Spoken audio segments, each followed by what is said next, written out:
आज श्रीमद् भागवतम स्कंद संख्या 2 और आज दूसरा सेशन है। हमने पिछली बार कुछ चर्चा करी थी, तो आज उसको थोड़ा सा रिवाइज करेंगे लास्ट पार्ट को, ताकि बात अच्छे तरीके से समझ में आ जाए।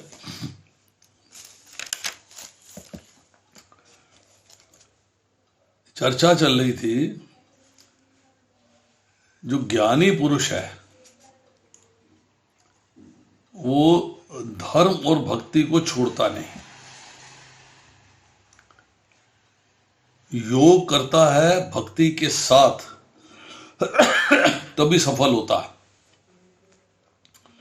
अब आपको ध्यान योग करना है, अर्थात प्राणायाम करना है, तो वही भक्ति के साथ करना। आजकल प्राणायाम करवा रहे हैं बिना भक्ति के। चलो जी ऐसे पकड़ लो, ऐसे पकड़ लो, सांस खींचो, सांस छोड़ो, चलो जी प्राणायाम हो गया। नहीं, प्राणायाम का जो ज्यादा प्रोसेस है, ज्यादा डिटेल में न जाके केवल प्राणायाम का जो पार्ट है उसी की चर्चा करते हैं कि प्राणायाम के अंदर जो प्राण का स्थान है वो ऊपर हृदय में होता है, और जो अपान का स्थान है वो नीचे गुदा में होता है। प्राण वायु को ऊपर हृदय की ओर ले जाना और श्वास बाहर निकालना, अपान वायु को नीचे गुदा की ओर ले जाना, और फिर दोनों को मिक्स करके स्टेबल करके फिर दोबारा सांस निकालना बाहर। तो इसके 3 अंश होते हैं, एक होता है पूरक, एक होता है कुंभक और एक होता है रेचक। पूरक के अंदर जो अग्नि है वो अपान वायु होती है, इसको अग्नि की उपमा दी गई है। और हवि, जो अग्नि में जो डाला जाता है सामग्री, वो है प्राण वायु।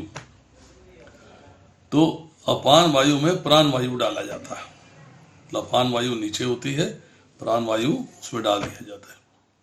अपान के अंदर जो बाहर की वायु है उसको बाईं नासिका, जिसको चंद्र नाड़ी कहते हैं, इससे खींचते हैं और भीतर ले जाकर ये हृदय में प्राण वायु को साथ लेकर नाभि से होती हुई अपान वायु में लीन हो जाती है। अपान वायु का स्थान नीचे गुदा की ओर होता है।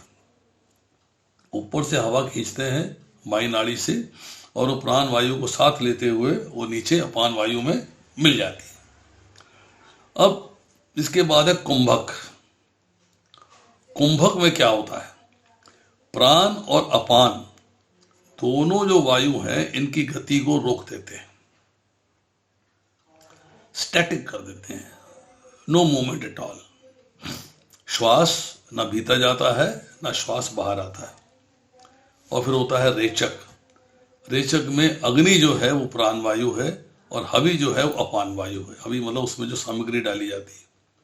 तो प्राण वायु को दाईं नासिका से बाहर निकालना है, इसे सूर्य नाड़ी भी कहते हैं। तो अपान वायु इसके पीछे पीछे बाहर आ जाती है। तो ये 3 स्टेप हैं जो हमें करने चाहिए प्राणायाम के अंदर। अब देखिए,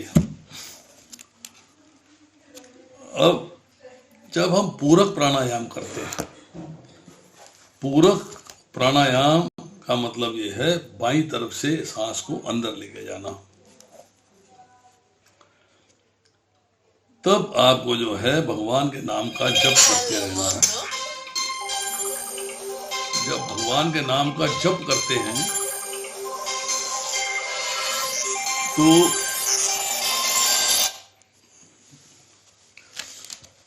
हरे कृष्ण कृष्ण कृष्ण हरे हरे, हरे राम राम राम हरे हरे बोल के नहीं करेंगे, तो मन से करिए।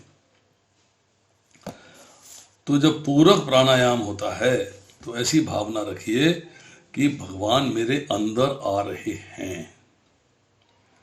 भावना में बहुत शक्ति है, हृदय में बहुत प्रकाश है।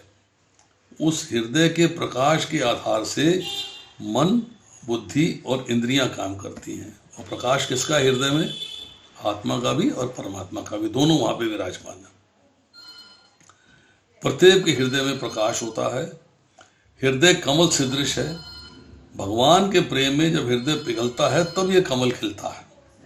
और ये भगवान का सिंहासन है, भगवान इस सिंहासन पर विराजते हैं, तब फिर वहां किसी तरह का कूड़ा कचरा नहीं रह सकता। हम जब जप करते हैं, हम जब प्राणायाम करते हैं, प्राणायाम को भी भक्ति से जोड़ना है। ये नहीं कि प्राणायाम एक्सरसाइज कर ली भगवान को भूले रहे, नो। प्राणायाम के अंदर भी सांस लेते हैं तब भी तो पूरक के बाद जो है प्राणायाम में सांस को रोके रखना है, प्राण को शरीर में रोके रखना है, तो ये जो है कुंभक कहलाता है। जब कुंभक करते हैं तो ऐसा आप मन में भावना रखिए कि अब मेरा कृष्ण से मिलन हो रहा है, अब मीटिंग है। अनुभव कीजिए कि कृष्ण मेरे हृदय कमल पर विराजमान हैं और मैं भगवान की शरण में हूं। भगवान ने मुझे उठाया है और अपने हृदय से लगाया।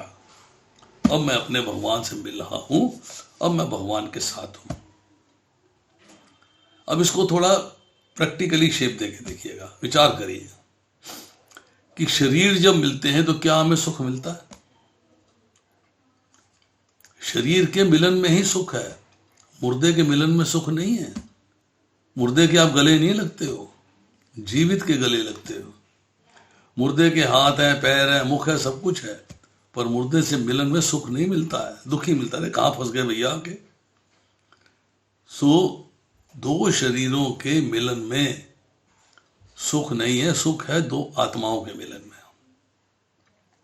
जब आपके अंदर आत्मा और दूसरे के अंदर की आत्मा जब आपस में मिलते हैं तो सुख की अनुभूति होती है। जब दो जीव मिलते हैं तो सुख मिलता है। अब ये सोचिएगा, अगर वो जीव के बदले भगवान आपसे मिल रहे हों तो कितना सुख होगा। जब आपके अंदर ये फीलिंग आ गई कि सुखद मेरे साथ जो है भगवान हैं और भगवान मुझसे मिल रहे हैं, तब आपको जो है कितने सुख की प्राप्ति होगी, कितना आनंद मिलता होगा। भगवान से मिलेंगे तो अतीव आनंद की स्थिति आती है। मनुष्य के संयोग में सुख है और वियोग में दुख है। जो छूट जाता है साथ तो दुख होता है, जब मिल जाते हैं तो सुख होता है। पर जीव अर्थात हम जब ईश्वर से मिलते हैं तो भगवान से वियोग नहीं होता हमारा। भगवान हमारे हृदय में विराजमान है, हर क्षण है, सिर्फ हमें उन्हें फील करना है, उसका एहसास करना है।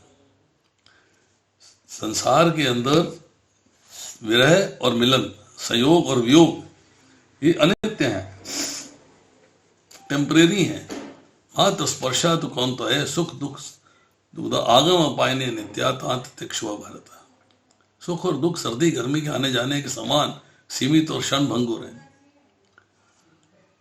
जब व्यक्ति भगवान के साथ मिलता है तब उसको जो है वियोग नहीं होता। भगवान के साथ आपका संयोग नित्य है, क्योंकि आपके हृदय में विराजमान है। नित्य संयोग है, वियोग है ही नहीं। हृदय में भगवान विराजमान है। जब आप ये फीलिंग करते हो कि मैं भगवान से मिल रहा हूं, भगवान मुझे आलिंगन कर रहे हैं, मैं भगवान का अंश हूं, तब इस भाव के साथ आप कुंभक प्राणायाम करिए। कुंभक प्राणायाम मीन्स अब आपने हवा को रोक लिया है, एकदम स्टेबल कर लिया, स्टैटिक कर लिया। कुंभक में प्राण शरीर में रोकना होता है। ये क्रिया कठिन नहीं है, सांस ही रोकना है ना, कठिन नहीं है। निश्चय कर लेंगे तो हो जाएगा। अब आप जो है अगर 6 महीने लगातार करते रहते हैं तो आपको एक एहसास होगा कि आपको अपने भीतर से आनंद मिलेगा। ये जो ध्यान योग में प्राणायाम बता रखा है, ऐसे बेकार नहीं बता रखा, एक्सरसाइज नहीं है ये आपका भगवान से मिलन है, भगवान की रियलाइजेशन है, भगवान का एहसास है, भगवान को समझना है। तब आपको पता लगेगा कि आपके भीतर कितना आनंद है, कितनी सुगंध है, कितना दिव्य रस है। मन की चंचलता कम होगी। जैसे जैसे कुंभक की मात्रा अर्थात प्राण और अपान को रोकने की, श्वास रोकने की स्थिति बढ़ेगी, वैसे वैसे मन स्थिर होना शुरू हो जाएगा, मन कंट्रोल में आना शुरू हो जाएगा। अब आपने जो है नथुने से प्राण वायु को बाहर निकालना है। तब क्या फीलिंग आनी चाहिए? जब अंदर ले जा रहे थे तो भगवान अंदर जा रहे थे, भगवान को फील कर रहा था, भगवान मेरे साथ। अब मैं उसको बाहर निकाल रहा हूं, अब क्या फीलिंग आनी चाहिए? अब फीलिंग ये आनी चाहिए कि अब मेरे पाप हौले हौले करके बाहर निकल रहे हैं, मेरे पाप जो हैं अब वो बाहर निकल रहे हैं। ये फीलिंग आ गई आपको। मेरे हृदय में भगवान विराजमान है, भगवान मेरे हैं, मैं भगवान का हूं, तब मेरे मन में पाप कैसे रह सकते हो? तुमको निकालना ही है बाहर। तो जो अड़ंग बड़ंग उल्टी सीधी बातें भरी हुई हैं, जब आप प्राणायाम करते हैं, जप करते हैं, तो बाहर निकलती। फिर आपके मन के अंदर पाप नहीं रह सकते, विकार नहीं रह सकते, वासना नहीं रह सकती। अब आपने जो है अपने दाएं नथुने से प्राण वायु धीरे धीरे बाहर निकाली। अब आप ये भावना करिए, ये भाव रखिए कि अब मेरे पाप बाहर आ रहे हैं। हाँ, तो हवा रही है, पाप तो नहीं आ रहे, पर फीलिंग होनी चाहिए कि यस मेरे पाप आ रहे हैं बाहर। ऐसा शास्त्र कहते हैं कि जो दाएं ओर का शरीर है उसमें पुण्य होता है, और जो बाईं ओर का शरीर है उसमें पाप का निवास होता है। अब बायां अंग इसीलिए अपवित्र माना गया है। हम बाएं हाथ से किसी को दान नहीं देते, दान हमेशा दाएं हाथ से देते हैं। खाना दाएं हाथ से सर्व करते हैं, बाएं हाथ से खाना सर्व नहीं करते। ना हम बाएं हाथ से लेते हैं, प्रसाद होता है तो दाएं हाथ आगे करते हैं, बाएं हाथ नीचे लगा लेते हैं, दाएं हाथ करते हैं आगे प्रसाद दीजिए, क्योंकि दायां हाथ जो है उसको बहुत ही शुद्ध और पवित्र माना गया। अब जब आप जो है ब्राह्मणों को भोजन कराते हो, ब्राह्मणों को दान देते हो, मतलब वैष्णवों को कराते हो, तो आप दाएं हाथ से कराते हो, बाएं हाथ से नहीं कराते, क्योंकि बाएं हाथ से पाप निकलते हैं बाहर। जब भगवान आपके भीतर प्रविष्ट होंगे तो पाप वहां नहीं रह सकेगा, अड़ंग बड़ंग बातें नहीं रह सकेंगी। इसलिए हम जब जो है सवेरे कहते हैं जप करते हैं तो मन भटकता रहता है, बाएं दाएं घूमता रहता है, उल्टी सीधी बातें आती रहती। क्यों? कि जब भगवान वहां पे विराजमान हो गए हैं तो वहां पे जो उल्टी सीधी बातें नहीं रहने देंगे, केवल कृष्ण प्रेम की बातें रहने देंगे बस, और कुछ नहीं रहने देंगे।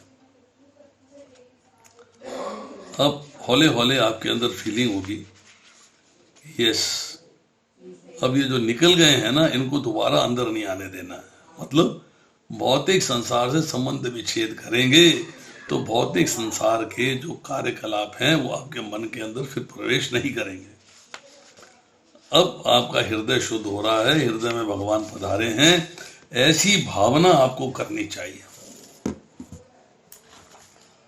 ऐसा कहा जाता है शास्त्र में कि भावना में बहुत शक्ति है। पूरक, कुंभक और रेचक जो है प्राणायाम के 3 भेद बताए गए। भागवत में ये कथा 1-2 बार नहीं अनेक बार आती है। दूसरे स्कंद में आती है, सप्तम स्कंद में आती है, एकादश स्कंद में आती है। प्राणायाम से बहुत लाभ होता है, क्योंकि प्राणायाम का अल्टीमेट एम क्या? प्रत्याहार, प्रत्याहार के बाद ध्यान, धारणा और समाधि। पर्पस क्या है? आपका राग द्वेष से मुक्ति प्राप्त करनी है, मन और इंद्रियों को वश में करना। ये आपका 2 मेन एम है ध्यान योग के। तो कहते हैं कि प्राणायाम से मन की चंचलता कम होती है, मन विशुद्ध होता है, और प्राणायाम अगर आप नियम से करते हैं, रेगुलरली करते हैं, तो आपकी आयु भी बढ़ती है। हम सिर्फ हेल्थ बेनिफिट ले रहे हैं। वो स्वामी जी ने बता दिया ऐसे उंगली पकड़ लो, मुझे पकड़नी भी नहीं आती कैसे पकड़ते हैं, मैं तो ऐसे ही पकड़ता हूँ, ऐसे पकड़ लो, सांस खींचते बाएं दाएं बाएं दाएं बाएं दाएं करते हो, नहीं। उस वक्त भगवान का स्मरण लगातार चाहिए, ये भाव होना चाहिए, भगवान अंदर जा रहे हैं, पाप बाहर आ रहे हैं, भगवान अंदर जा रहे हैं, पाप बाहर आ रहे हैं, ये बात होनी चाहिए। जब प्राणायाम करते हैं तो मन जो है वो शुद्ध होता है, सूक्ष्म मन नहीं शुद्ध होता है। मतलब मन के अंदर जो भाव आ रहे हैं, जो वासनाएं आ रही हैं, जो विचार आ रहे हैं, वो निकलते हैं। पर सूक्ष्म मन जो है उसको कहते हैं कि वो जहाँ है वहीं रहता है, और स्थूल मन जो होता है वो तन के साथ है, वो आपका कंट्रोल हो जाता है, शुद्ध हो जाता है, आप उसको जो है अपने बस में कर सकते हो। अब कई बार लोग कथा सुनते हैं तो जो सूक्ष्म मन है वो कथा से घर चला जाता है, ऑफिस चला जाता है, बाजार में चला जाता है, रिश्तेदारी में चला जाता है, बच्चों में चला जाता है। कथा सुन रहा हूं सामने बैठ के, परंतु मन तो घर चला गया। अब क्या होता है, कथा में आगे बैठ गए तो याद आता है, अरे आज मौसी की लड़की ने आना था, वो आ गई होगी, मैं तो यहां बैठी हुई हूं। आज मैं आपको अपने यहाँ की बात बताता हूं, अब उसकी बात छोड़िए, मैं भौतिक संसार की बात बताता हूं। मरीज आया, उसके पहले 2 मरीज और बैठे हुए थे, तो सिस्टर से कहता है, सिस्टर जरा मेरे को जल्दी दिखा दीजिए। आपको कोई इमरजेंसी है? बोले हाँ इमरजेंसी है, मेरे को इमरजेंसी है। तो सिस्टर ने उनसे 2 मरीजों से कहा इनको इमरजेंसी है, इनको पहले दिखा देते हैं। तो मरीज बेचारे शरीफ कहते हैं हाँ जी दिखा दीजिए। तो पर्ची आती है, उसमें नंबर लिखा होता है 1 2 3 4। तो मैंने देखा, मैंने अभी 1 नंबर मरीज की पर्ची देखी, इसका नंबर 4 है, 2 नंबर 3 नंबर कहाँ है? तो बोले सर इनको इमरजेंसी थी, इसलिए जल्दी दिखाने को बोले थे, तो मैं इनको दिखाने ले आई हूँ। माता जी कहती हैं कि मुझे जल्दी दिखा दो। मैं बैठो जी, बताओ समस्या सुनी। मैंने कहा आपको इमरजेंसी क्या हो गई? इमरजेंसी? ओ डॉक्टर साहब मैं की दसा, पंजाबी बोल रही ना, मैं क्या बताऊं, मैं दाल चढ़ा के आई थी वो लग ना जाए, उबल ना जाए, खराब ना हो जाए, मुझे वापस घर जाना है जल्दी। मैं उसको ऑन कराई थी, कुकर नहीं था, वैसे मैंने उसको करने के लिए रखाई, ये उसकी इमरजेंसी है। मतलब हम लोग जो है कथा में याद आता है कि दूध ढका था कि नहीं ढका था, दाल चढ़ी थी कि नहीं चढ़ी थी, दरवाजा बंद किया था कि नहीं बंद किया था, कोई आने वाला था कि नहीं आने वाला था। मतलब अब सूक्ष्म मन जो है आपका, उससे आपको जो है विराट पुरुष की धारणा करनी है कि जगत का आधार किस पर है। जिसपे आधार है उसे विराट पुरुष कहते हैं। एक भी वस्तु बिना आधार के टिक नहीं सकती, उसके लिए बेस चाहिए। ये माउस रखा है तो इसके लिए टेबल चाहिए, किताब चाहिए, कोई पैड चाहिए। हर एक व्यक्ति को आधार की जरूरत है। और जगत के आधार कौन है? भगवान। भगवान का आधार कौन है? कोई नहीं, स्वयं ही अपने आधार है, उनका कोई आधार नहीं है। भगवान निराधार है। जो सबके आधार हैं उनका कोई आधार नहीं, वही भगवान है। जहां सब कुछ समा जाता है, वो किसी जगह नहीं समाते, वो ऐसा सच बने रहते हैं, उनको कहीं नहीं समाना, वो भगवान है। पृथ्वी जल पर आधारित है। पृथ्वी से जल तत्व 10% बड़ा है।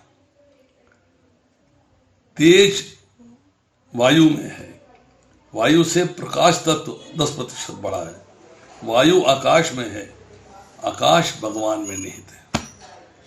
भगवान आसमान से बड़े हैं, विशाल हैं, व्यापक हैं, सब कुछ आकाश में है और आकाश का आधार भगवान है।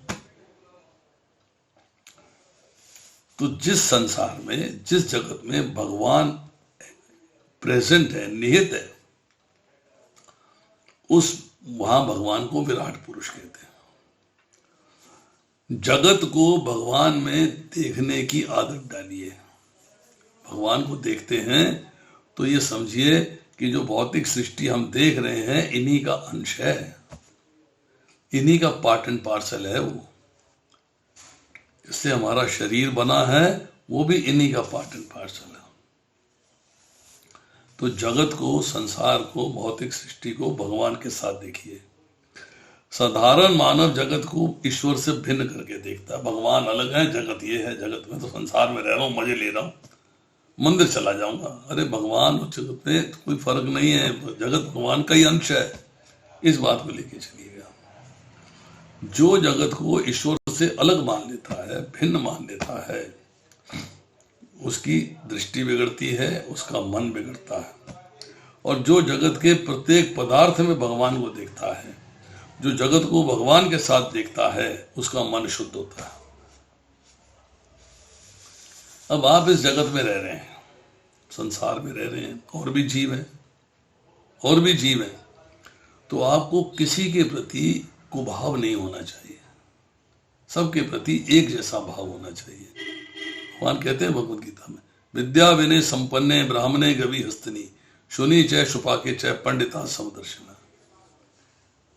समदर्शी कौन है? जो सब में भगवान को बराबर से देखता है। अगर आप किसी से द्वेष करते हैं, किसी से जलन करते हैं, किसी की इंसल्ट करते हैं, किसी के प्रति अपराध करते हैं, तो भगवान उसके हृदय में विराजमान है। वो कुभाव, वो बुरा भाव भगवान के प्रति कहा जाएगा। जगत के किसी भी पदार्थ को भगवान से भिन्न होकर देखने में मन बिगड़ेगा। आपको कोई ब्राह्मण दिख पड़े तो उसमें भगवान देखिए, चंडाल दिख पड़े तो उसमें भगवान देखिए, श्वान दिख पड़े उसमें भगवान देखिए, हाथी दिख पड़े उसमें भगवान को देखिए। तो यहां कहते हैं भगवान ब्राह्मण का मुख है। तो अगर आप ब्राह्मण को देख रहे हैं तो आपके मन में फीलिंग क्या आनी चाहिए कि मैं भगवान के मुख के दर्शन कर रहा हूं। आपको क्षत्रिय दिख पड़ता है तो आप भगवान के हाथ के दर्शन कर रहे हैं। क्षत्रिय को भगवान के हाथ में देखना चाहिए, वैश्य को भगवान के उदर में, जांघ में देखना चाहिए, और शूद्र को भगवान के चरणों में देखना चाहिए। ब्राह्मण, क्षत्रिय, वैश्य तथा शूद्र सारे भगवान के अंग हैं, तो सभी को भगवान के साथ देखिए, भगवान से अलग मत देखिए। अब हमारे शास्त्रों में हरिजनों का तिरस्कार नहीं किया गया। भगवान राम ने शबरी के जूठे बेर खाए? खाए नहीं खाए? शूद्र जो है भगवान के चरणों से निकले हैं, वो भी भगवान का अंश है, तुच्छ नहीं है। उनको तुच्छ नहीं मानना।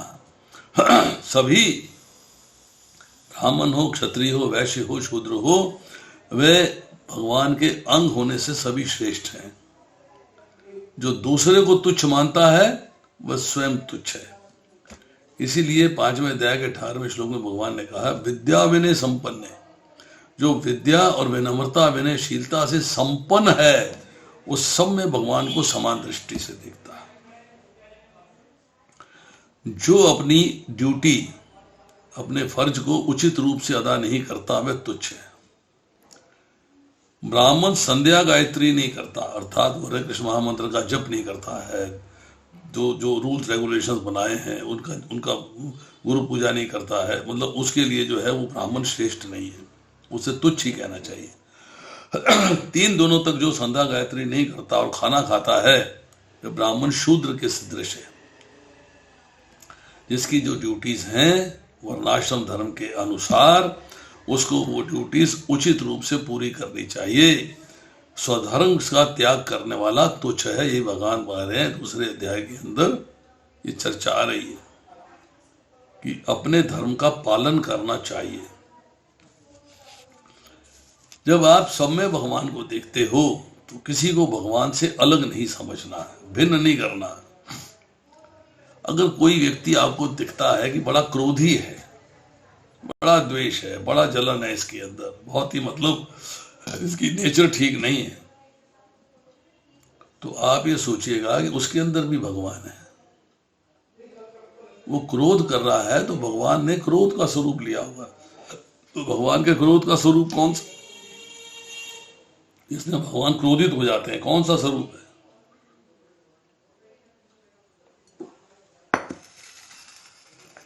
वो स्वरूप है नरसिंह भगवान का। ये आप भावना रखिए कि मैंने कथा में सुना है कि नरसिंह भगवान को क्रोध आ गया था। तो अगर कोई भी क्रोधी व्यक्ति दिख पड़े तो उसके आगे हाथ जोड़िए और कहिए, मैं नरसिंह भगवान के दर्शन कर रहा हूं, आपका जय जयकार। तो वो लज्जाजनक हो जाएगा, आपसे क्रोध नहीं करेगा। उसको उसको महसूस होगा कि मैं इतना गुस्सैल आदमी हूं, इतना क्रोध कर रहा हूं, फिर भी मेरे आगे हाथ जोड़े खड़ा है, फिर भी मेरे आगे हाथ जोड़े खड़ा है। ये फील है हमें कि व्यक्ति बहुत क्रोधी है, ये योग्य नहीं है किसी भी स्वरूप में, इसे बहुत गुस्सा आ रहा है। पर जब आप उस व्यक्ति को भगवान के साथ जोड़कर देखेंगे, तब ना आपकी दृष्टि खराब होगी, ना आपका मन खराब होगा। अब आपने कपटी व्यक्ति देख लिया, जो हेरा फेरी करता है, कपट करता है, झूठ बोलता है, अपना फायदा कमाता है, तो आप कहिए कि कपटी व्यक्ति है, इसके साथ किसको अटैच करें? कौन से भगवान के स्वरूप ने छल किया है, कपट किया है? कौन से भगवान के स्वरूप ने किया है? कि वामन भगवान ने बलि महाराज के साथ प्रपंच किया। 3 पग भूमि चाहिए और तीनों लोग नाप दिए 2 पग में, अब तीसरा पग कहां रखूं ये बता दीजिए। तो जैसे कोई अब कपटी दिखाई देता है, हेरा फेरी एक्सपर्ट दिखाई देता है, तो उसको बोलिए भैया इसमें वामन भगवान को देख रहा हूं मैं। तो जब आप हर व्यक्ति के साथ भगवान को देखने की आदत डालेंगे, तो ये आपको महसूस होगा, चाहे वो जड़ है, इमूवेबल है, चाहे वो चेतन है, मूवेबल है, सभी कुछ परमात्मा के अंश हैं। इस जगत को भोग बुद्धि से नहीं, स्वार्थ दृष्टि से नहीं देखिए, इस संसार को भगवत भाव से देखिए। जगत भगवान में है, जगत का आधार भगवान है, यही विराट पुरुष की धारणा है। इसी पहले अध्याय के 26वें श्लोक में कहा गया है, पाताल में तस्य ही पाद मूलम पठंती प्राश्नी प्रपदे रसारतम महातलम विश्वस अजत कल्पो तलातलम है पुरुषस्य जंघे। ये हम जो ब्रह्मांड है, 14 भुवन है इसके अंदर, 14 भुवन।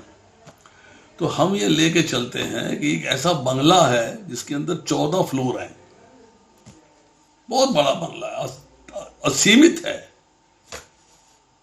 पर फिर भी सीमित है, क्योंकि उसको भी समाप्त होना है। पाताल, रसातल, महातल, तलातल, सुतल, वितल, अतल, महितल, स्वरलोक, महरलोक, जनलोक, तपोलोक, सत्यलोक, भूलोक, ये भगवान के एक एक अंग में निहित हैं। पाताल ईश्वर के चरणों में है और ब्रह्मलोक भगवान के मस्तिष्क में है। अब विराट पुरुष की धारणा को स्थिर कर लीजिए कि जगत को भगवान के भाव से देखिए, ब्रह्म भाव से देखिए। जगत को जैसे ही आप भगवान के भाव से देखेंगे, वैसे वैसे आपका मन शुद्ध होता चला जाएगा, प्यूरिफिकेशन होती चली जाएगी। अब भक्ति करनी है या ज्ञान प्राप्त करना है, सो दोनों कार्यों में मन मुख्य है। मन करेगा तो करोगे, नहीं करेगा, मन भटकेगा तो छोड़ दोगे। तो मुख्य क्या है? मन है। अब मन जितना शुद्ध होगा उतना ही भक्ति में आनंद आएगा। मनुष्य का मन मैला है, इससे उसे भक्ति में आनंद नहीं आता। जब आप विराट पुरुष की धारणा करते हो, आज हर एक में जो है भगवान की प्रेजेंस देखते हो, तो आपका मन विशुद्ध होता है। और जब आपका मन विशुद्ध होता चला जाएगा, तो फिर जगत के विराट स्वरूप, जो पूरे जगत की धारणा में ध्यान लगाने के बाद आप जो है भगवान के चतुर्भुज रूप में ध्यान लगाएंगे, नारायण रूप में ध्यान लगाएंगे। भगवान के अंग मेघ सदृश श्याम है, सांवले हैं, सांवले। नारायण भगवान की चर्चा हो रही है। हाथ में शंख है, चक्र है, गदा है, पद्म है, पीतांबर पहना हुआ है। भगवान की आंखें प्रेम से भरी हुई है। भगवान का मुख अति सुंदर है। मन शुद्ध हो जाने के बाद चतुर्भुज नारायण का स्वरूप ध्यान का करना चाहिए, स्वरूप का ध्यान करना चाहिए। अब जैसे जैसे आप ध्यान करते जाएंगे, उसमें इतना आकर्षण मिलेगा, इतना आकर्षण मिलेगा, इतना प्रेम मिलेगा कि आपको जो है ये जगत भूलता चला जाएगा। अब संबंध कटना शुरू हो गया, आनंद बढ़ना शुरू हो गया। अब ध्यान करने वाला ये भूल जाता है कि मैं ध्यान कर रहा हूं। अब वो ध्यान धारणा समाधि के संप्रज्ञात समाधि से अब असंप्रज्ञात समाधि में जा रहा है। अब उसका ध्यान जो है सिर्फ ध्येय पे रहता है, न अपने पे रहता है, न प्रोसेस पे रहता है। बिगिनिंग में, प्रारंभ में ध्यान करने वाला ध्येय से भिन्न होता है। मैं हूं, प्रोसेस है और भगवान है। मैं अपने भगवान का ध्यान कर रहा हूं, ये फील होता है, इससे मैं ध्याता हुआ। भगवान हुए ध्येय। बिगिनिंग में ध्याता और ध्येय मतलब मेरे में और भगवान में भेदभाव होता है। पर जब ध्यान में अति तन्मयता हो जाएगी, मस्ती आ जाएगी, अपने को भी भूल जाएंगे और प्रोसेस को भी भूल जाएंगे, तब आपका मन भगवान के साथ मतलब मिल जाएगा, एक तरीके से अटैच हो जाएगा। प्रारंभ में 3 चीजें हुई, ध्याता, ध्यान और ध्येय। त्रिपुटी कहते हैं इसे, त्रिपुटी। पर जब ध्यान में अतिशय तन्मयता हो जाती है, तब आप ही अपने को भूल जाते हो, ध्यान के प्रोसेस को भूल जाते हो, तब आपका ध्यान में सिर्फ भगवान रह जाते हैं। तो त्रिपुटी का लय है ये। त्रिपुटी जैसे दृष्टि, दर्शन, दृश्य, 3 चीजें हो गई। प्रेमी, प्रेम, प्रियतम, 3 चीजें हो गई। साधक, साधन, साध्य, 3 चीजें हो गई। प्रमाता, प्रमाण, प्रमेय, फिर 3 चीजें हैं। ध्याता, ध्यान और ध्येय, 3 चीजें हैं। ज्ञाता, ज्ञान और ज्ञेय, 3 चीजें हैं। भक्त, भक्ति और भगवान, 3 चीजें हैं। ये त्रिपुटी कहलाती है। शुरू में तीनों तत्व, तीनों चीजें अलग अलग लगती हैं, और जैसे जैसे आप भगवान पे ध्यान लगाते जाते हो, प्यूरिटी आती जाती है, कंसंट्रेशन बढ़ती जाती है, तब तीनों एक हो जाते हैं। इसे हमारे शास्त्रों में कहते हैं अद्वैत, मतलब 2 नहीं, 3 नहीं, 1। भगवान के सिवाय बाद में कुछ स्मरण नहीं रहता, और जब भगवान के अलावा कुछ समझ में नहीं आता है, स्मरण नहीं रहता है, तो आप मुक्ति के पथ पे चल पड़े। अब आप मुक्ति के पथ पे हो। अब थोड़ी सी चर्चा करते हैं, कैवल्य मुक्ति क्या होती है और भागवती मुक्ति क्या होती है। 2 प्रकार की मुक्ति है। टॉपिक बहुत लंबा है, चलिए थोड़ा सा करते हैं, बाकी अगली बार करेंगे। अब ध्यान करने वाला ध्येय के साथ एक रूप हो गया कि आपका ध्यान भगवान में लग गया। जैसे कि चीनी की एक पुतली थी, शुगर की, उसकी इच्छा हुई और सोचने लगी कि समुद्र कितना गहरा होगा, मैं समुद्र का नाप लेना चाहती हूँ। उसने अपने जैसी सब भाई बहनों को इकट्ठा किया और कहा कि अब मैं समुद्र में कूद पड़ती हूँ, समुद्र का नाप लेके बाहर आ जाऊंगी, तो आप लोगों को समझाऊंगी कि समुद्र कितना गहरा है। मन में भाव आ गया, तो एक दिन बहुत विचार किया और समुद्र में कूद गई। इसके बाद दोबारा बाहर नहीं आई, समुद्र के साथ एक रूप हो गई। जीव जो है वो बहुत सूक्ष्म है, बहुत सूक्ष्म। वो चीनी की पुतली जैसा है। जब वो भगवान जो है वो समुद्र के समान है। जब वो जो है एक जीव, सूक्ष्म शरीर, एक बिंदु की तरह जो समुद्र के साथ मिलता है, तो समुद्र के साथ ही रह जाता है। उसका एग्जिस्टेंस अलग बना रहता है, पर वहां से बाहर नहीं आ पाता। न तद्भासते सूर्यो न शशांको न पावकः यद गत्वा निवर्तन्ते तद धाम परमम हम, कि मेरे धाम में गया हुआ जीव लौटकर इस संसार में नहीं आता। हा ब्रह्म भुवना लोका पुनर्वर्तनो अर्जुना मामुपेत्या तो कौनतये पुनर्जन्म न विद्यते। पुनर्जन्म न विद्यते, उसका पुनर्जन्म नहीं होता। जो मेरे धाम में आ जाता है उसका पुनर्जन्म नहीं होता। जब जीव जो है भगवान के पास चला गया, भगवान के धाम चला गया, फिर वो भगवान से अलग नहीं रह सकता। वो आकर्षण इतना स्ट्रांग है भगवान का कि एक बार कष्ट भोगे हैं, वहां से चॉइस करके मैं आया भौतिक संसार में। यहाँ इतने 84 लाख योनियों में कष्ट भोगने के बाद जब मैं रिलीज होके फिर अपनी भक्ति करके भगवान के धाम जाता हूँ, तो फिर वहां से आने को मन नहीं करता, दोबारा मिस्टेक नहीं करता। वो जो आनंद वहां जाके मिलता है उसे कोई नीरस नहीं बना सकता, हमेशा रस भरा होगा। पहली बार गलती करी, दोबारा गलती नहीं करूंगा। First mistake is the last mistake.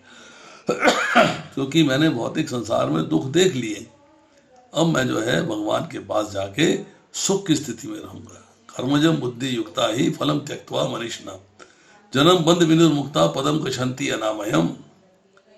मेरे धाम में दुख नहीं है, कुंठा नहीं है, तकलीफ नहीं है, टेंशन नहीं है, परेशानी नहीं है, और केवल आनंद है।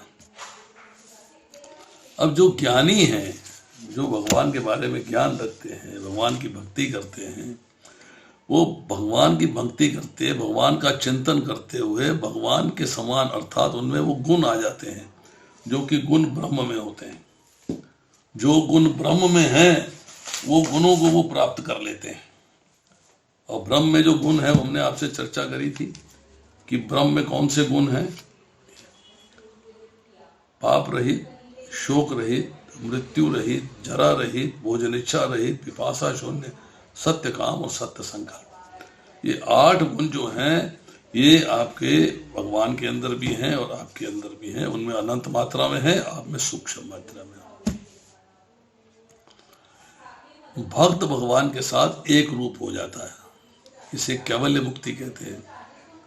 कैवल्य मुक्ति में जीव और ईश्वर एक हो जाता है। जो भगवान से एक बार मिल जाता है वे परमात्मा से कभी अलग नहीं हो सकता। इसी को कई लोग अद्वैत कह देते हैं। अब जो इसके बाद के आचार्य हैं, ये शंकराचार्य की फिलॉसफी है।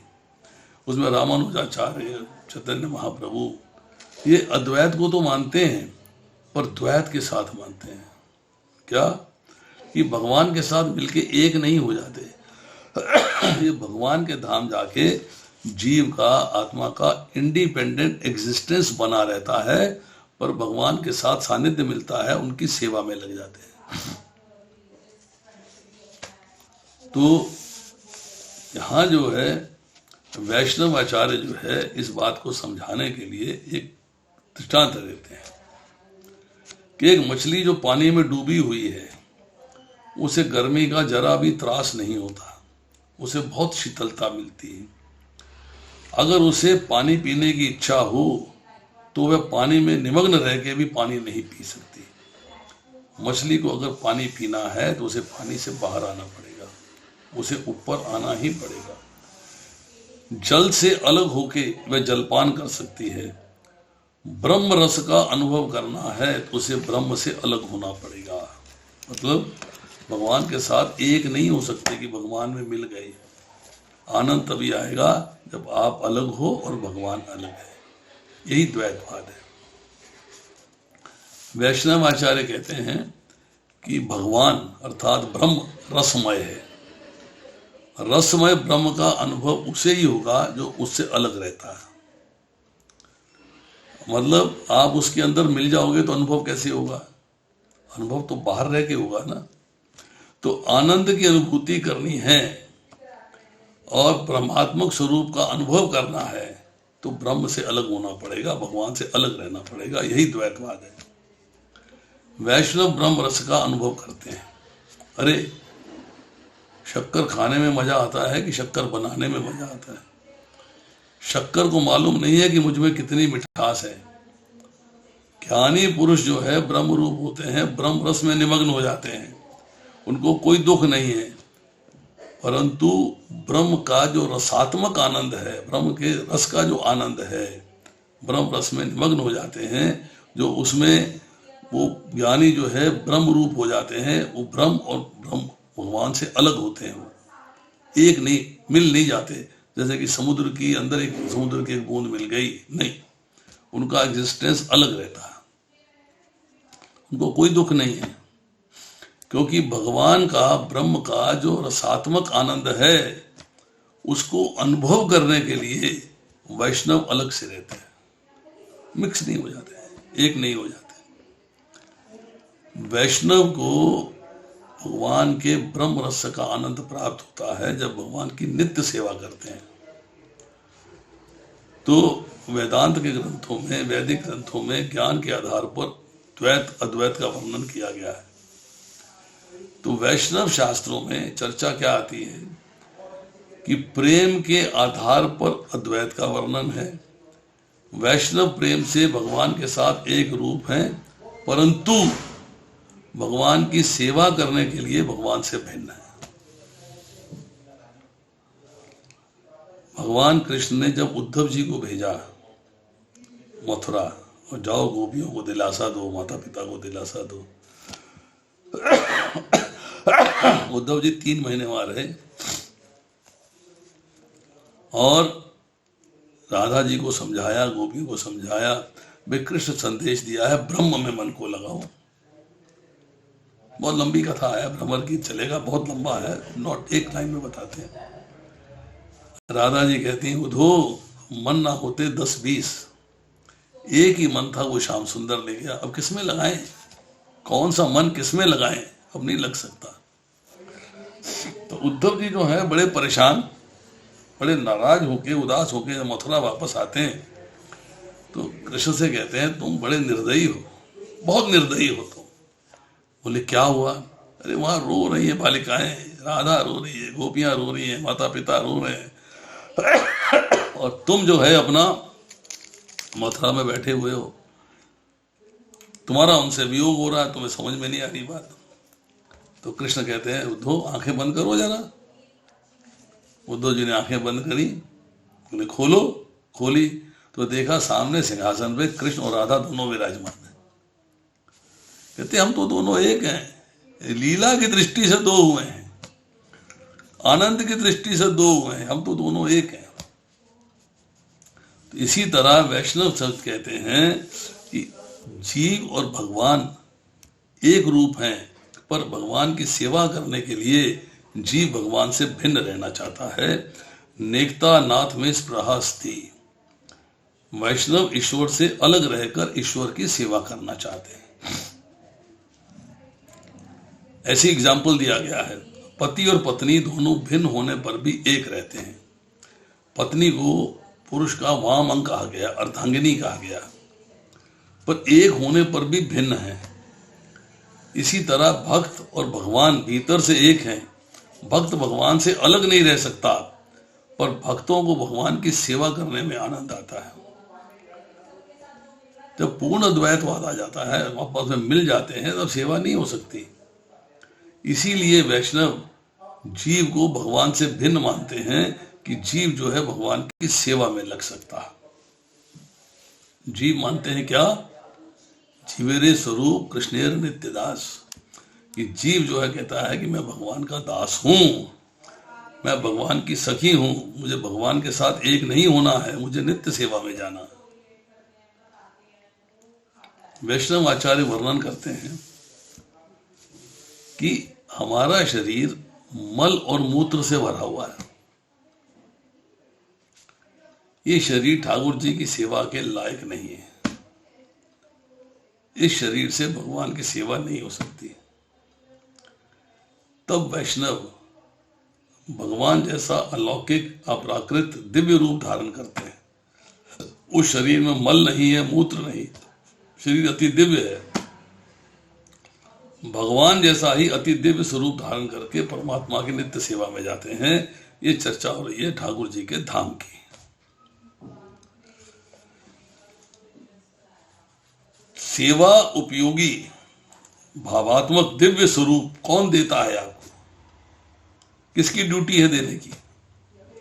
कि आपको जो है सेवा करने के लिए दिव्य स्वरूप मिलता है, वो भाव आता है भगवान के प्रति, ये देती है यमुना जी। यमुना जी प्रोवाइड करती है। वैष्णवों को भगवान के साथ एक रूप नहीं होना है। वैष्णव का संकल्प हो जाता है अगर कि मुझे रास लीला में जाना है, मुझे तो कृष्ण के साथ खेलना है, मुझे अब किसी स्त्री या पुरुष के साथ नहीं खेलना, भगवान के साथ खेलना है। कैसे खेलना है? भगवान की सेवा में जाना, वो खेल है। भगवान की सेवा में जाना अर्थात भगवान के साथ खेलना है। ममास्तु तब सानिध्य, वैष्णव भावात्मक दिव्य रूप धारण करके वैकुंठ धाम में, गोलोक धाम में नित्य सेवा में, नित्य लीला में जाते हैं। नित्य सेवा की चर्चा मैंने बताया ना भी हो रही है। वैष्णवों को जो मुक्ति मिलती है उसका नाम है भागवती मुक्ति। ज्ञानी पुरुष परमात्मा का ध्यान करते हुए परमात्मा के साथ एक रूप होते हैं, जो भगवान से मिल जाते हैं उन्हें कैवल्य मुक्ति कहते हैं, और जो जाके भगवान से अलग रह के भगवान के साथ सानिध्य स्थापित करके भगवान की सेवा करते हैं उसे भागवती मुक्ति कहते हैं। अब देखिए, मुक्ति की 5 प्रकार हैं। There are 5 types. जो कैवल्य मुक्ति है इसको सायुज्य मुक्ति भी कहते हैं। आप मिर्जा नदी पार करके परव्योम में गए, पर ब्रह्म ज्योति से आगे नहीं जा पाए, ब्रह्म ज्योति में उपस्थित हैं, एक कण के रूप में वहीं घूम रहे हैं, शरीर की प्राप्ति नहीं हुई है।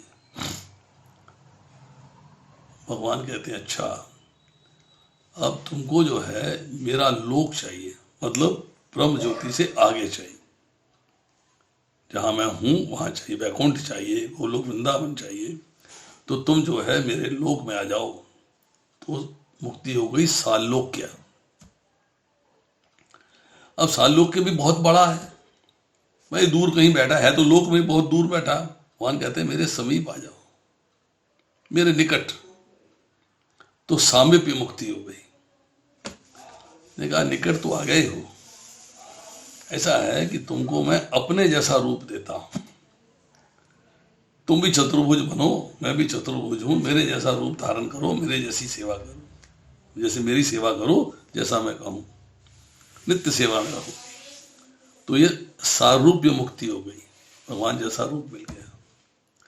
अब भगवान कहते हैं तुझे रूप तो अपने जैसा दे दिया है, और तेरे को ऐश्वर्य भी अपने जैसा देना पड़ेगा। तेरी क्वालिटीज, तेरी योग्यताएं इतनी ज्यादा हैं कि तेरे को अपने जैसा ऐश्वर्य देना पड़ेगा। तो जैसी ऑपुलेंस, जैसी भगवान के पास है, उसकी मिनिमम क्वांटिटी में, मिनिमम शॉर्ट फॉर्म में वो जो है ऐसा ऐश्वर्य जो है वो उसको प्रदान कर देते हैं, जिसको अपने जैसा रूप दिया है। तो ये कहलाती है साष्टी मुक्ति। तो भक्त और भगवान भीतर से एक हैं, फिर भी भक्त सेवा करने के लिए भगवान से अलग रहते हैं, उन्हें सेवा में ही आनंद आता है। वे भगवान के साथ एक रूप होना पसंद नहीं, भगवान में मिल जाना उन्हें पसंद नहीं। एक रामायण है एकनाथ महाराज की, उसमें एक बड़ा सुंदर दृष्टांत दिया गया है। एकनाथ महाराज जो है वो बहुत सारी रामायण इकट्ठी करके कथा किया करते थे कि सीता जी रावण को लंका में रावण की लंका में राम नाम का जप करती हैं, वे रामचंद्र जी का ध्यान करती हैं, राम जी का साहचर्य था, संयोग था। वे जब राम जी की सेवा करती तो इतना ध्यान नहीं करती थी, पर जब सीता जी का राम से वियोग हुआ और लंका में राम जी का ध्यान करते करते तन्मय हो जाती थी, अपनी सुध बुध खो बैठती थी। वे ध्यान में ऐसी तन्मय हो गई कि जहां दृष्टि जाती थी वहां राम ही राम दिखाई देते थे। वृक्ष में राम, पत्ते में राम, चारों ओर राम ही राम दिखने लगते थे। सीता माता राम के दर्शन में इतनी तन्मय हो गई, उन्हें इतना अधिक आनंद मिला, इसीलिए जिस वन में उन्हें कैद करके रखा था उसको अशोक वन कहते हैं। अशोक, जहां शोक नहीं है, जहां दुख नहीं है, जहां कष्ट नहीं है, तकलीफ नहीं है। सीता मैया रावण की लंका में विराज रही थी, तो त्रिजटा राक्षसी जो है उनकी सेवा कर रही थी। त्रिजटा जानती थी कि ये भगवान की शक्ति है, और पर अन्य राक्षस स्त्रियां ये बात नहीं जानती थी। वे सीता माता के इस स्वरूप से अनभिज्ञ थी, और त्रिजटा जानती थी, इसी से वे माता जी की सेवा करती थी। एक बार ऐसे हुआ कि श्री सीता मां रामचंद्र जी का ध्यान करते करते अतिशय तन्मय हो गई।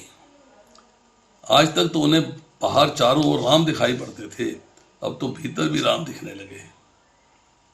आज तक तो श्री राम बाहर ही दिख पड़ते थे, पर आज ध्यान की अतिशय तन्मयता के कारण आत्मस्वरूप में भी राम जी के दर्शन हुए। तब सीता को भान नहीं रहा कि राम मेरे पति हैं। ये भान नहीं रहा, ये भूल गई कि राम मेरे पति हैं और राम जी के साथ मेरा विवाह हुआ है, मैं राम की पत्नी हूं, राजा जनक की पुत्री हूं। सब कुछ भूल गई। भीतर राम, बाहर राम, बाएं राम, दाएं राम, रोम रोम में राम, ऊपर राम, नीचे राम, चारों तरफ राम ही राम है। राम की सिवाय कुछ भी नहीं। 3-4 घंटे ऐसी समाधि लगी रही। बाद में सीता जी समाधि से उठी तो त्रिजटा राक्षसी ने सोचा कि आज सीता माता का स्वास्थ्य ठीक नहीं है, देयर इज सम प्रॉब्लम। तो सीता जी का वंदन करती हैं और उनसे पूछती हैं कि आप इतनी उदास क्यों हैं, आपको क्या हो गया है।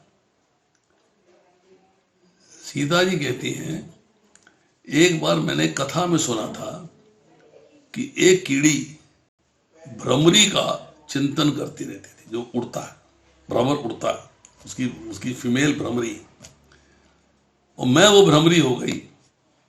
श्री राम के वियोग में, राम के ध्यान में मैं सचीता ना रहूं, मिट जाऊं और राम हो जाऊं, मुझे पसंद नहीं। त्रिष्टा ने कहा, माता जी तो बहुत अच्छा है, इसमें क्या बुरा है। आप यदि राम जी के ध्यान में राम हो जाती हैं तो कभी रोने का अवसर ही नहीं आएगा, आप राम हो जाएंगी, रावण को मार देंगी, सिंपल। सीता जी कहने लगी, मैं राम हो जाऊं ये तुम्हें पसंद होगा, पर मुझे पसंद नहीं है। मैं तुमसे सच कहती हूं कि राम की सेवा में जो आनंद है वो राम होने में नहीं। राम की सेवा में जो आनंद है वो राम होने में नहीं। मैं राम जी के चरणों को अपनी गोद में लूं, धीरे धीरे उन चरणों की सेवा करूं, प्रेम से भगवान मुझे स्वीकार कर लें कि राम की सेवा में बहुत आनंद है। मुझे राम नहीं होना है, मुझे राम होना पसंद नहीं है, मुझे तो राम जी की सेवा करनी है। राम जी के वियोग में श्री राम जी का सतत ध्यान करते करते मैं सीता ना रहूं, मिट जाऊं, तो मेरे राम की सेवा कौन करेगा। क्या भाव है कि अगर मैं ही मिट गई, मैं ही समाप्त हो गई, मैं राम बन गई, तो राम जी की सेवा कौन करेगा। मेरे राम तो दृष्टि उठाकर किसी स्त्री को देखते तक नहीं, मेरे राम किसी स्त्री का स्पर्श तक नहीं करते। मैं राम हो जाऊं तो मेरे राम की सेवा कौन करेगा। मैं श्री राम और वे भी राम, 2 राम हो जाएंगे तो किसे आनंद होगा। सीता राम की जोड़ी नहीं रहेगी। मुझे राम होना पसंद नहीं है, मुझे राम की सेवा में ही आनंद मिलता है। त्रिष्टा कहती है, माता जी आप चिंता न करिए, कदाचित राम जी का ध्यान करते करते आप राम हो जाएंगी, तो राम जी का ध्यान करते करते सीता बनकर आपकी सेवा करने आएंगे। राम जी ध्यान करते करते सीता बनकर आपकी सेवा करने आएंगे, तो इस जगत में सीता और राम की जोड़ी सदैव अमर रहेगी। कि आप तो राम का ध्यान करते राम हो गई और राम जी ध्यान करते करते सीता हो गई। सीता जी राम का ध्यान करते करते राम रूप हो जाएं, तो ज्ञानी पुरुष की कैवल्य मुक्ति है। शिव ब्रह्म का चिंतन करते करते ब्रह्म रूप हो जाता है। जब हम राधा कुंड और श्याम कुंड की कथा पढ़ते हैं, उनका प्राकट्य जो है गोलोक वृंदावन में कैसे हुआ था, इसकी कथा आपको जाननी चाहिए। यहाँ का प्रकट तो ठीक है, उन अरिष्टासुर मर गया, उसको मार दिया गया, उसको कहा कि सब ये तो है, आपने बैल की हत्या कर दी है, आपको स्नान करना पड़ेगा। भगवान ने सारी नदियों को बुला लिया, कृष्ण कुंड बन गया। उसके बाद राधा जी ने कंगना कुंड बना दिया, फिर वहाँ जल डालना था, नदियाँ सारी आ गई, जल डाला तो राधा कुंड बन गया। उस वो लोग वृंदावन में राधा कुंड श्याम कुंड कैसे बने, ये कथा बढ़िया है। एक समय भगवान कृष्ण जो है वन के अंदर जंगल में रत्न जड़ित सिंहासन पर बैठे हुए थे और मस्त थे, आनंद में थे।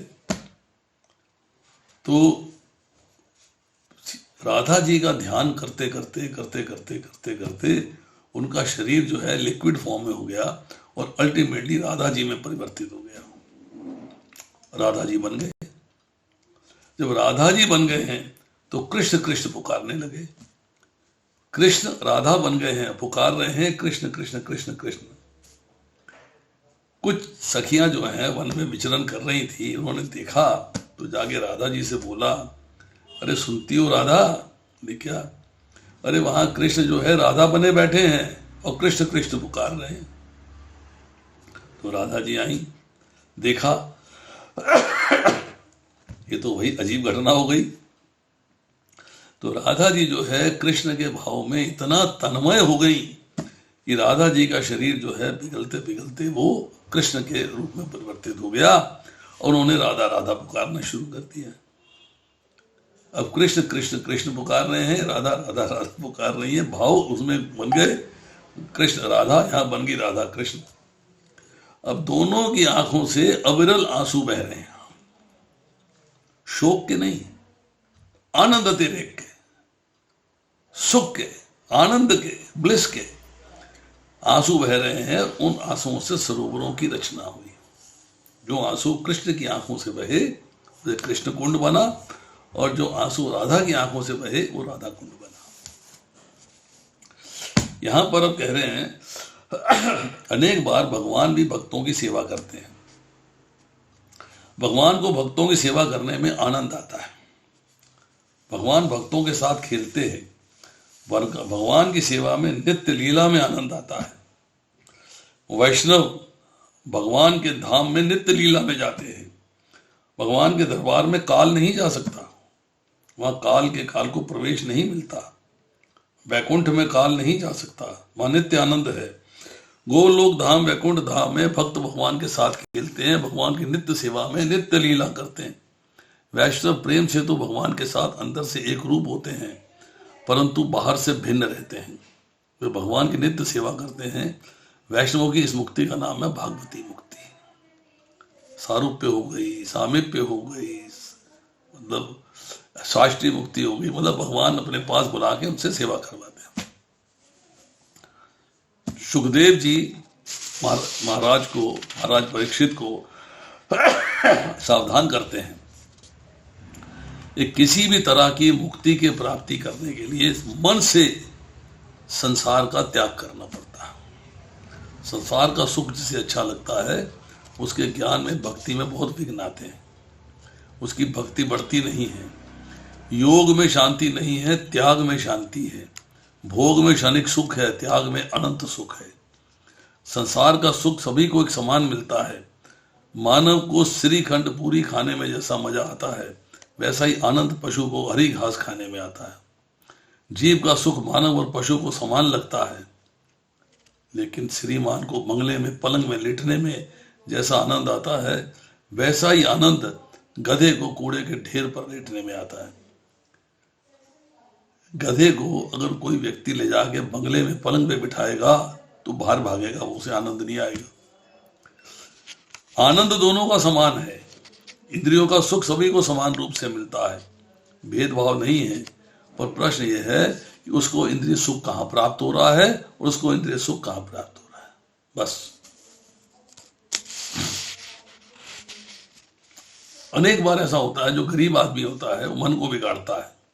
अरे धनवान लोग बड़ा सुख भोगते हैं, ऐसा सुख हमें नहीं मिलता।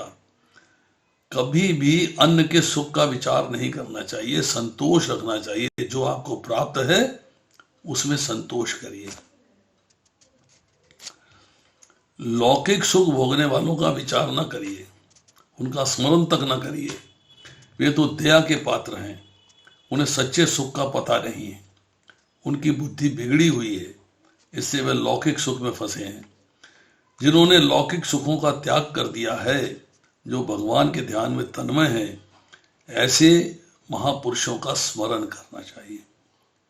इसी दूसरे अध्याय के 26वें श्लोक में, दूसरे स्कंद के दूसरे अध्याय के 26वें श्लोक में कहते हैं, तस्मात् सर्वात्मना राजन हरि सर्वत्र सर्वदा श्रोतव्य कीर्ति वेश्य स्मृति वियो भगवान नाम। आनंद भगवान का स्वरूप है। एक एक इंद्रिय से भगवान की भक्ति करनी चाहिए। भोग करते हैं तो इंद्रियां घिस जाती हैं, क्षीण हो जाती हैं। भक्ति से इंद्रियों को पुष्टि मिलती है। एक एक इंद्रिय को भक्ति रस दीजिए। आंख से भगवान के दर्शन करिए, कान से भगवान की कथा सुनिए, नाक से भगवान के फूलों की सुगंध लीजिए, तुलसी की सुगंध लीजिए, शिवा से भगवान का प्रसाद, भोग लगा हुआ प्रसाद, उसको ग्रहण करिए, और त्वचा से मंदिर की सफाई करिए, माला का जप करिए, इसका आनंद लीजिए। जब आप भक्ति के रस से इंद्रियों को निमग्न करेंगे तो जिस इंद्रिय से मानव भक्ति नहीं करता उस इंद्रिय से जाने अनजाने पाप हो जाते हैं। प्रत्येक इंद्रिय को भगवान के साथ जोड़ना है। श्री कृष्ण का नाम है ऋषिकेश, और ऋषि का अर्थ है इंद्रियों के स्वामी, परमात्मा कृष्ण। तो आंख का स्वामी कौन, काल का पति कौन? कदाचित कोई व्यक्ति ये समझ रहा है कि मधुर ध्वनि सुनने पर कान वहां जाते हैं।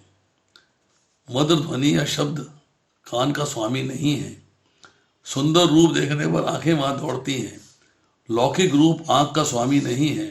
आंख को रूप दिखाई दे तो नींद नहीं आती है, कान को शब्द सुनाई दे तो नींद नहीं आती है। ये इंद्रियां लौकिक रूप, स्पर्श, शब्द, रस, गंध, इन विषयों को जब छोड़ देती हैं और भगवान के साथ होती हैं तब आनंद आता है, क्योंकि इंद्रियों के स्वामी भगवान है, ऋषिकेश है। एक एक इंद्रिय को भगवान के साथ जोड़ दीजिएगा। आंखों से भक्ति करिए, कान से भक्ति करिए, जीवा से भक्ति करिए, मन से भक्ति करिए। जो प्रत्येक इंद्रिय को भगवान के मार्ग की ओर जोड़ देता है, तो प्रत्येक इंद्रिय भक्ति करते करते अपने देह का भान भूलता है, तब उसका मरण सुधरता है। आंखें कृष्ण का दर्शन करें, मन कृष्ण का स्मरण करे, जीव भगवान के नाम का जप करे, कान परमात्मा के नाम को सुने, प्रत्येक इंद्रिय में भक्ति करने की आदत डालिए, तब जीवन तथा मरण मंगलमय होंगे।